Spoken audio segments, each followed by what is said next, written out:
har bir jamiyatning barqaror rivojlanishi kishilar o'rtasidagi hamjihatlik va o'zaro qo'llab-quvvatlashga chambarchas bog'liq. Bu borada kasb uyushmalari muhim rol o'ynaydi. Xususan, mazkur tashkilot xodimlarining huquqlarini himoya qilish, ularning ijtimoiy, iqtisodiy manfaatlarini ta'minlash va munosib mehnat sharoitlarini yaratishga, jamiyatda ijtimoiy adolatni o'rnatishga intiladi. Haqli savol tug'iladi.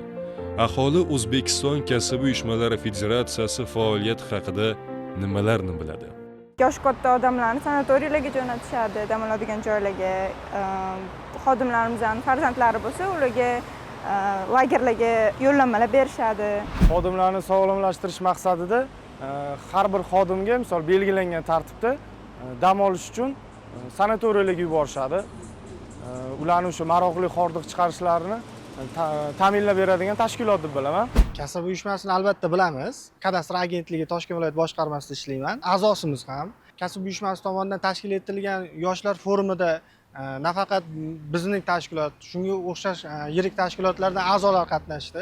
Ishchi xizmatchilarimiz kasb uyushma tashkilotlarini faqat sanatoriyalarga yoki sog'lomlashtirish oromgohlariga, oddiy qilib gapirganda lager deyiladi, o'shalarga yo'llanma berish yoki bo'lmasam sovg'a berish yoki yengilda xabar olishda tushunadi. Yo'q, kasb uyushmalari tashkilotlari asosan xodimlarni ijtimoiy, iqtisodiy manfaatlarini himoya qilish, qolaversa ish joyida xavfsiz mehnat sharoitlarini ta'minlash va baxtsiz hodisalarni oldini olish va boshqa yo'nalishlarda juda keng qamrovli ishlarda kasb uyushmalari tashkilotlari, har bir boshlang'ich kasb uyushmalari tashkilotlari, viloyat, shahar, tuman, respublika, tarmoq kasb uyushmalari tashkilotlari tomonidan jamoatchilik nazoratini amalga oshirish va ishchi beruvchi bilan hamkorlikda mehnatkashlarni haq-huquqlarini himoya qilish va o'sha joylarda munosib mehnat sharoitlarini yaratish maqsadida jamoat shartnomalari imzolanadi.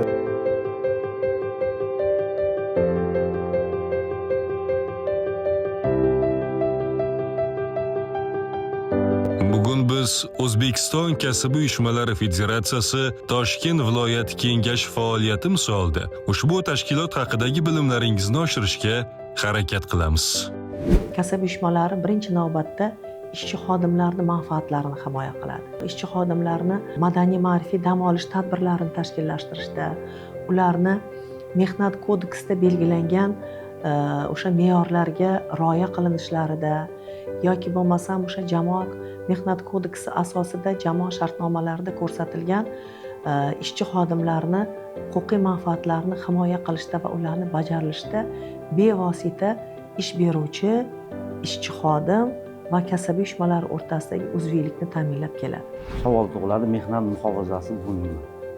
Mehnat muhofazasi bu ishchi xodimlar uchun yaratilgan xavfsiz mehnat sharoitlari, ish vaqti, ish haqi, dam olish vaqti, xodimlar uchun bir qator imtiyozlar, bu mehnatni muhofaza qilish hisoblanadi.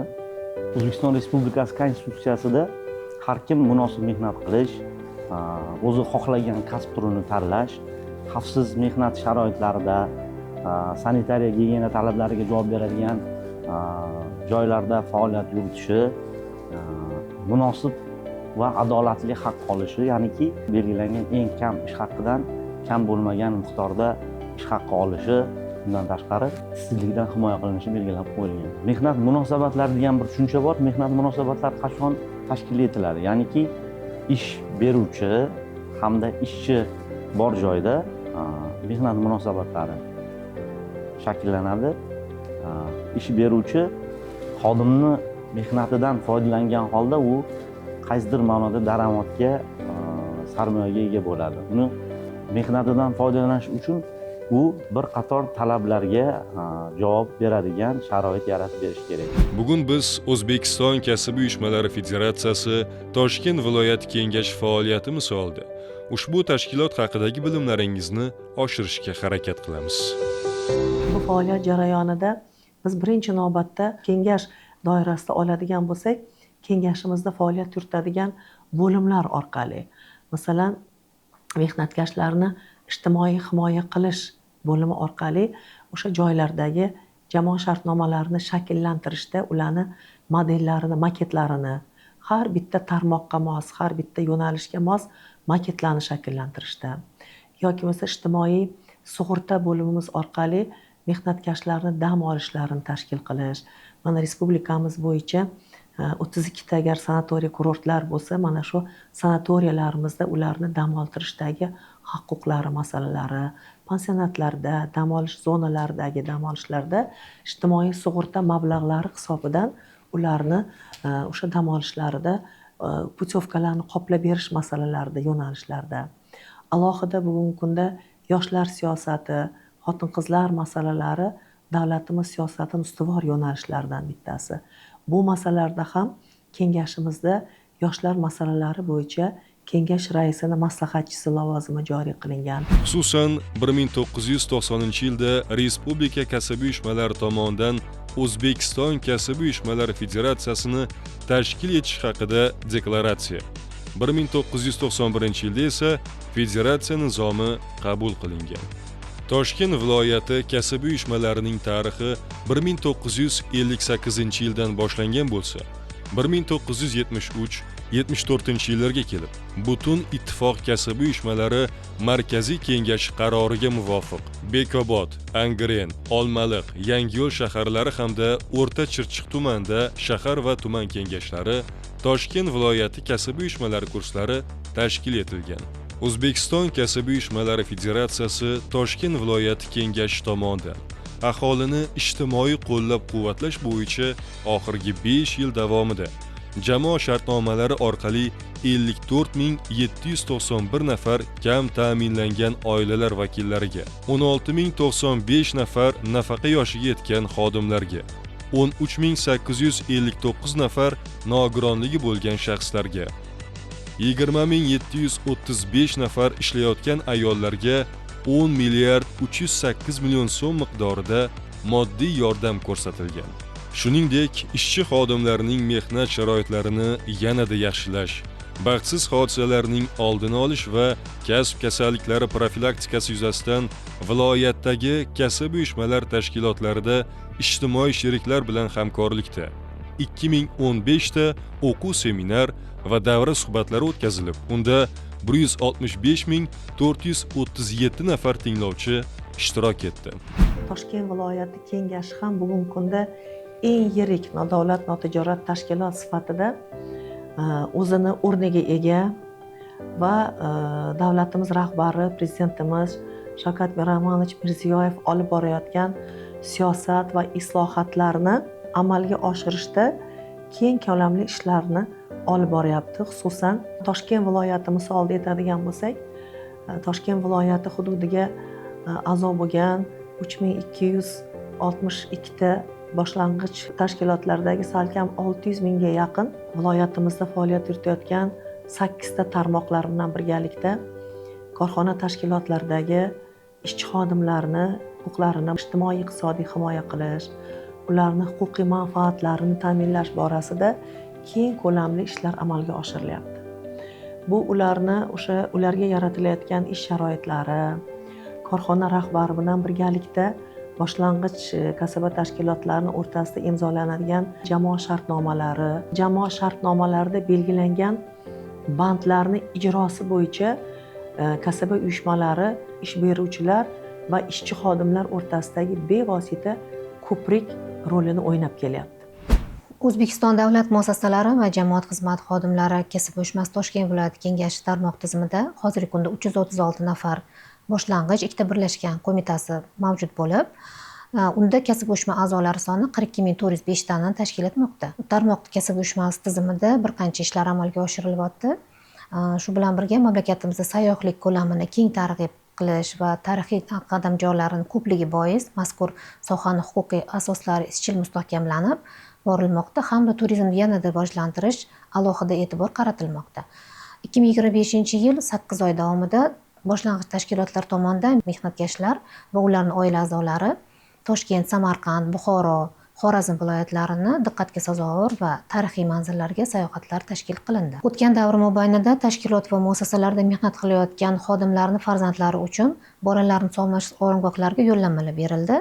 Xususan 2025-yil 400 nafarga yaqin bolalar sog'lomlashtirish oromgohlariga yo'llanmalar berilib, buning natijasida xodimlarning farzandlarini yozgi ta'tildagi bo'sh vaqtlarini mazmunli va qiziqarli o'tkazishi ta'minlandi. Mehnatkashlar tomonidan yo'llanilayotgan murojaatlar bilan ishlash, ularda ko'tarilayotgan muammolarni hal qilish, yo'l qo'yilgan adolatsizliklarni tuzatish va muammolarni bartaraf etish, a'zolarning huquq va manfaatlarini himoya qilish borasida ham o'tgan davrda talay ishlar amalga oshirildi. Aniq raqamlarga yana to'xtalib o'tsak, 1987 ta korxona va tashkilotda jamoatchilik nazorati amalga oshirilib, 2365 ta kamchilik aniqlangan. Ularni bartaraf etish bo'yicha o'rnatilgan tartibda taqdimnomalar kiritilib, jami 47212 nafar shaxsning huquqlari tiklandi va xodimlar foydasiga 7 milliard 147 million so'm mablag' undirilishiga erishildi. Hammamizga ma'lumki, O'zbekiston kasb uyushmalari tizimida 2025-yilda hisobot saylovlari, ya'ni bu hisobot saylovlari 5 yilda bir marta o'tkaziladigan hisobot saylovlari. Bu hisobot saylovlarida O'zbekiston kasb uyushmalari federatsiyasi tizimidagi tashkilotlarda, boshlang'ich kasb uyushma tashkilotlarida, tarmoq kasb uyushmalarida, tuman shahar kengashlarida va hududiy kengashlarda hisobot saylovlari o'tkazilishi belgilangan. Bugungi kunga qadar Toshkent viloyatidagi korxona tashkilotlaridagi 3130 ta boshlang'ich kasb uyushma tashkilotlarida hisobot saylovlari o'tkazildi. Bundan tashqari tuman shaharlardagi tarmoq kasb uyushmalarida ham hisobot saylovlari o'tkazilib, yakuniga yetkazildi. O'zbekiston kasb uyushmalari federatsiyasining Toshkent viloyat kengashini ham hisobot saylovlari yuqori saviyada tashkil etib o'tkazildi.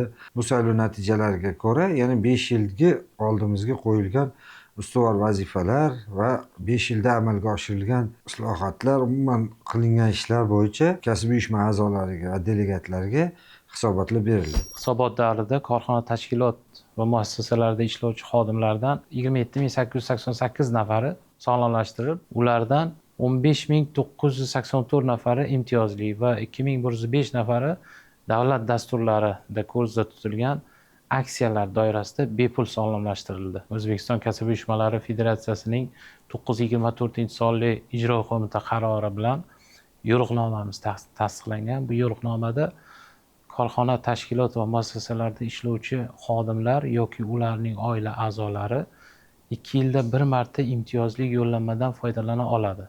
Ya'ni 2 yilda bir marta, masalan, 1 yili xodim o'zini hisobidan mehnat ta'tiliga chiqadi.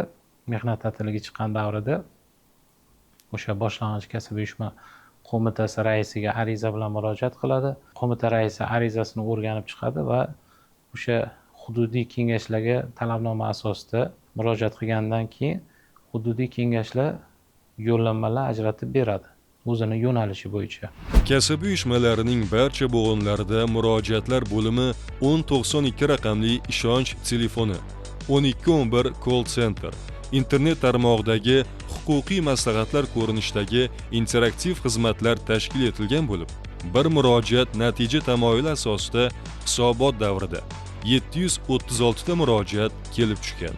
Bundan tashqari tizimdagi kasb uyushmalariga moddiy yordam va davolanish uchun yo'llanma so'rab 50 mingdan ortiq murojaat kelib tushgan va ijobiy hal etilgan. Bu murojaatlarni tahlil qilganda eng asosiylari mehnat munosabatlariga oid ish beruvchi tomonidan mehnat shartnomasini bekor qilish, intizomiy jazoni qo'llashga oid bo'lsa, 72 tasi oylik ish haqqi va qo'shimcha to'lovlarni o'z vaqtida to'lamaslikka oid. Bundan tashqari 272 ta murojaat kasaba uyushmalariga, sanatoriyalarga yo'llanma berish to'g'risida va kasaba uyushmalari faoliyatiga oid 59 ta murojaat kelib tushgan. Mehnat faoliyatimizda ko'proq uchib turadigan, mehnat qonunchiligi buziladiganlari ish berish tomonidan xodimlarga nisbatan intizomiy jazoni qo'llashga bo'lgan mehnat kodeksining talablarining buzilishi yoyinki ish berish tomonidan xodimni g'ayriqonuniy ravishda ishdan bo'shatishlar ko'proq uchrab turibdi. albatta bu kamchiliklarni bartaraf etish maqsadida Toshkent viloyati kasaba uyushmasini ish rejasida Toshkent viloyatidagi yirik korxona tashkilotlarida xodimlarni va ish beruvchilarning huquqiy savodxonligini oshirish maqsadida yangi mehnat kodeksi va yangi mehnat kodeksiga kiritilgan o'zgartirishlarni tushuntirish targ'ibot ishlari va doimiy ravishda seminarlar olib borilmoqda. Korxona, tashkilot va muassasalarda ishchi xodimlar o'rtasida ma'naviy, ma'rifiy ishlar samaradorligini yanada oshirish bo'yicha ma'naviyat soatlari o'tkazilib, ularda 505.595 nafar ishchi xodimlar ishtirok etishdi.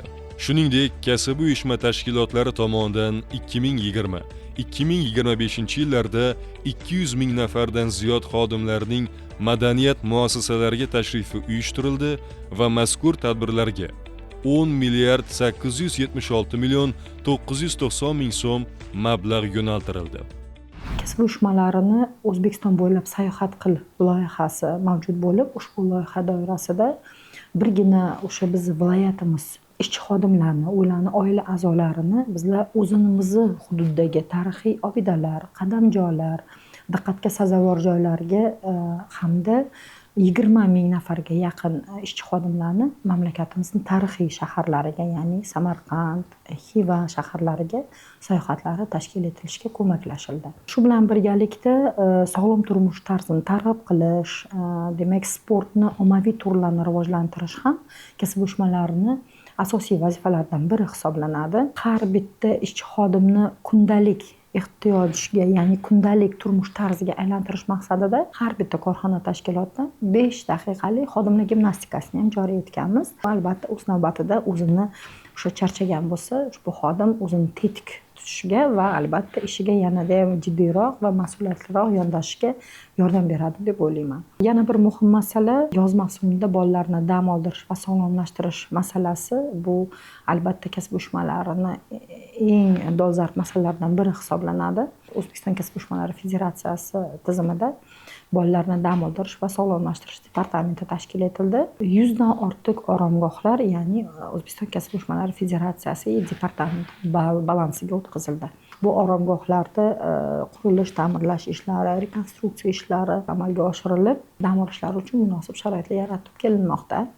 Birgina bizning viloyatimizda ham 3 ta shu departament tasarrufidagi oromgoh mavjud bo'lib va 15 ta korxona tashkilotlarimiz tasarrufidagi oromgohlar faoliyat yuritadi.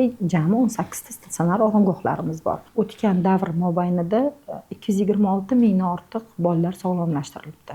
Birgina 2025-yil yoz mavsumini oladigan bo'lsak, mana kuni kecha uni yakunini qildik. 41 mingdan ortiq bolalarimiz o'sha oromgohlarda mazza qilib dam olib kelishdi. Bu yo'nalishda viloyat kengash qoshida Yoshlar birlashmasi faoliyat yuritadi. Yoshlar ishlari agentligi Toshkent viloyati boshqarmasi, O'zbekiston Yoshlar ittifoqi Toshkent viloyat kengashi bilan memorandum imzolanib, yoshlarga oid davlat siyosatini amalga oshirish bo'yicha chora-tadbirlar belgilangan va qator hamkorlikdagi tadbirlar tashkillashtirilmoqda. Yoshlar bilan ishlash masalasi doimiy ravishda O'zbekiston kasaba uyushmalari federatsiyasi faoliyatining asosiy yo'nalishlaridan biri bo'lib kelgan. 2017-yilda O'zbekiston kasaba uyushmalari federatsiyasi, tarmoq kasaba uyushmalari, viloyat, tuman, shahar kasaba uyushmalari tashkilotlari qoshida yoshlar birlashmalari tashkil etildi. Yoshlar birlashmalarining tashkil etilishi kasaba uyushmalari tizimida yoshlarga oid siyosatni amalga oshirishda tub burilish yasab, federatsiyaning, kasaba uyushmalarining ushbu yo'nalishdagi faoliyatida yoshlar birlashmalarining tashkil etilishi kasaba uyushmalari tizimida yoshlarga oid siyosatni amalga oshirishda tub burilish yasab, ushbu yo'nalishdagi faoliyatimizni yangi bosqichga olib chiqdi. Yoshlarning mehnatga oid huquq va manfaatlarini himoya qilish maqsadida viloyatimizdagi mehnat jamoalarida qabul qilinayotgan jamoa shartnomalariga yoshlar uchun qo'shimcha imtiyoz va kafolatlar bo'limlari kiritilib, ushbu bo'limlar orqali yoshlarga keng imkoniyatlar yaratib berilmoqda. Xususan Toshkent viloyati miqyosida oladigan bo'lsak, o'tgan 5 yilda aynan jamoa shartnomalari orqali 1365 nafar yosh xodimlarga oliy o'quv yurtlarida tahsil olishi uchun shartnoma pullarining bir qismi to'lab berildi. Qolaversa, o'tgan 5 yil davomida Kasaba uyushmalari federatsiyasi Toshkent viloyati kengashi tomonidan 5 tashabbus, 5 loyiha, Yangi O'zbekistonning baxtiyor yoshlari, salomatlik sari, ekoturizm, men donorman, zakovat kabi 800 ga yaqin madaniy ma'rifiy tadbirlar, sport musobaqalari, intellektual o'yinlar, yoshlarning mehnatga oid huquq va manfaatlarini ifoda etuvchi bir qancha ijtimoiy loyihalar tashkil etilib, ular orqali 100 ming nafarga yaqin yoshlar qamrab olindi. Oliy ta'limda tahsil olayotgan, ijtimoiy himoyaga muhtoj bo'lgan oilalarning farzandlarini qo'llab-quvvatlash maqsadida kasb uyushmalari stipendiyasi loyihasi, korxona tashkilotlarida faoliyat yuritayotgan kasb uyushmasiga a'zo bo'lgan, imkoniyati cheklangan yoshlarni qo'llab-quvvatlash maqsadida kasb uyushmalari tizimidagi sanatoriylarda bepul davolanishlari uchun alohida loyihalar yo'lga qo'yilgan.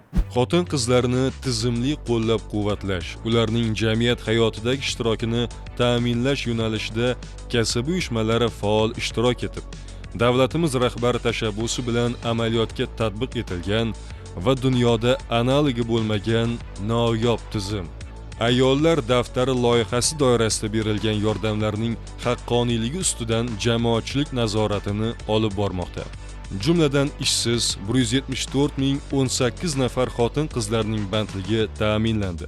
Tadbirkorlik qilish istagida bo'lgan 16.296 nafar ayollarga 158 milliard 896 million so'm kredit ajratildi.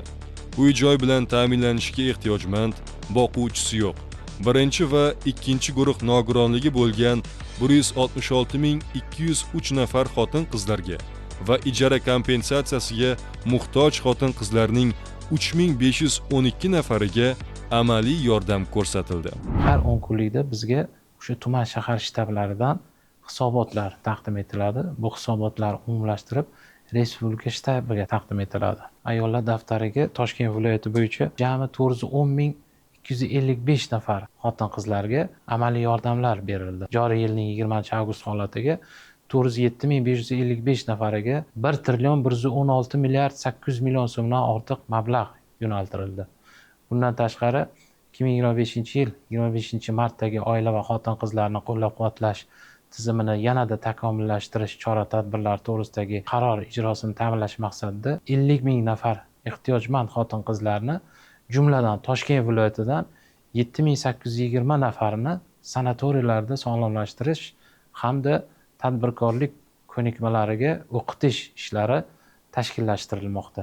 Kasb uyushmalari Yashil makon umummilliy loyihasida ham faol ishtirok etib kelmoqda. Xususan, Nurafshon shahrida 5,5 gektar maydonda O'zbekiston kasb uyushmalari bog'i barpo etilib, 7 mingdan ziyod mevali va manzarali daraxtlar ekildi. Shuningdek, hisobot davrida kasb uyushma tashkilotlari tomonidan joylarda jami 19.530 ta mevali va manzarali ko'chatlar o'tkazildi. Shuningdek, hisobot davrida kasb uyushma tashkilotlari tomonidan joylarda jami 19.530 ta mevali va manzarali ko'chatlar o'tkazildi. Nurafshon shahriga kiraverishda O'zbekiston kasb uyushmalari bog'i barpo etildi.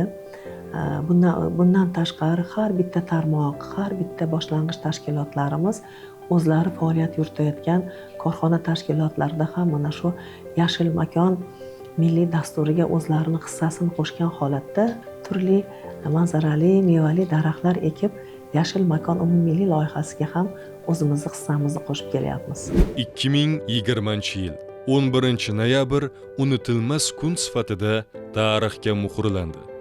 Ayni shu sanada O'zbekiston kasb uyushmalari federatsiyasining 8-qurultoyi qatnashchilariga O'zbekiston Respublikasi Prezidenti Shavkat Mirziyoyev tabrik yo'llab, 11-noyabr O'zbekiston kasb uyushmalari kuni deb belgilash taklifini e'lon qildi.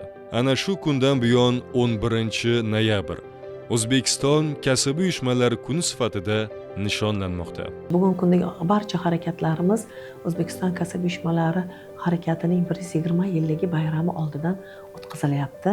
Biz o'zimizni hamma tadbirlarimizni ham mana shu shior ostida yangi O'zbekiston, yangi kasb uyushmalari shior ostida amalga oshiryapmiz va bu tashkilotda ishlayotganligimizdan, bu tashkilotda a'zosi ekanligimizdan albatta faxrlanamiz.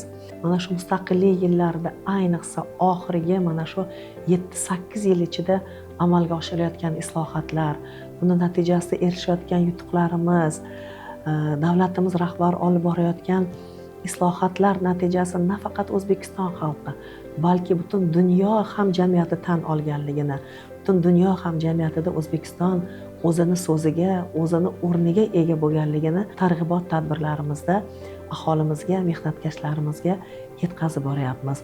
Fursatdan foydalanib, mana shu vatanimizga har bittamiz vatan uchun, xalq uchun, millat uchun xizmat qilyapmiz.